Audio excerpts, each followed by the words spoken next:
आम्ही आतापर्यंत उमेदवारी दिंडोरी मतदारसंघाची आपल्याला मिळावी म्हणून आघाडीकडे पण विनंती केली होती। आमच्या पक्षामार्फत बरेच वेळेस त्यांच्याशी 2-4 वेळेस बैठका झाल्या, चर्चा झाली, परंतु आघाडीचे घटक पक्ष शरद पवार साहेबांची राष्ट्रवादी काँग्रेस त्यांनी आपल्या भगरेंचं नाव डिक्लेअर केलं आणि म्हणून आम्हाला वाटतंय की आपल्या ह्या दिंडोरी लोकसभा मतदारसंघामध्ये आमचं पण काम आहे। आम्ही पण लोकांमध्ये चांगल्या प्रकारचा संबंध ठेवून आहोत आणि आम्हाला खात्री आहे की लोकांनी आम्हाला मदत केली पाहिजे असं आम्हाला वाटतंय आणि त्यासाठी आम्ही मतदारसंघामध्ये आता ठिकठिकाणी बैठका घेऊन राहिलोय, लोकांचं मत काय आहे ते पण पाहून राहिलोय आणि त्याचाच भाग म्हणून आज आम्ही इथं शांतिगिरी महाराज यांना पण भेटायला आलो होतो। कारण शांतिगिरी महाराज हे निवळ धार्मिक नाही तर हे राजकारणाचं शुद्धीकरण करण्याच्या दृष्टिकोनातून त्यांनी मागे औरंगाबाद लोकसभा लढवली होती आणि आतासुद्धा त्यांच्या तयारीमध्ये आहे, तेव्हा त्यांना पण त्यांचे विचार घेण्यासाठी आणि त्याचबरोबर त्यांचे जे काही त्यांचे फॉलोअर्स आहेत ते त्यांनी आम्हाला दिंडोरी लोकसभा मतदारसंघामध्ये मदत करावी ह्या विनंती करण्यासाठी आम्ही इथं आलो होतो आणि म्हणून आम्हाला खात्री आहे की येत्या ह्या निवडणुकीमध्ये आम्ही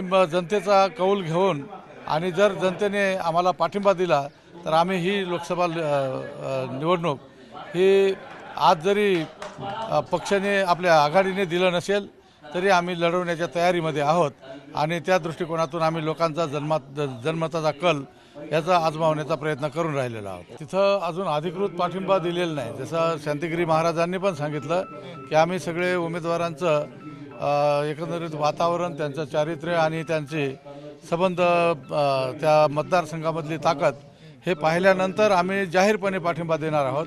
त्याचप्रमाणे आम्ही सुद्धा आमच्या पक्षाच्या विचाराने जे काय आमच्या पक्षाचीच मतं आहेत त्यामुळे त्या पक्षाच्या विचाराने आम्ही येत्या काळामध्ये जो निर्णय घेऊ तो चांगल्या उमेदवाराच्या बाबतीमध्ये त्याला निवडून आणण्याच्या दृष्टिकोनातून निर्णय घेऊ। मुंबईमध्ये तुमची पोलिट ब्युरोची बैठक झाली, त्यामध्ये काय निर्णय झाला आहे? पोलिट ब्युरोने तुम्हाला मान्यता दिली आहे का? तुम्हाला लढवण्यासाठी जे सकारात्मकता दाखवली? त्याने जो आपल्याला सल्ला दिलेला आहे की त्याच्यामध्ये आघाडीचा जो निर्णय म्हणजे जाहीर झालेला आहे त्याच्या विरोधामध्ये आपण काही जाऊ नये, परंतु आपण स्वतंत्रपणे पक्षविरहित आपण मोकळा आहोत अपक्ष लढवायला।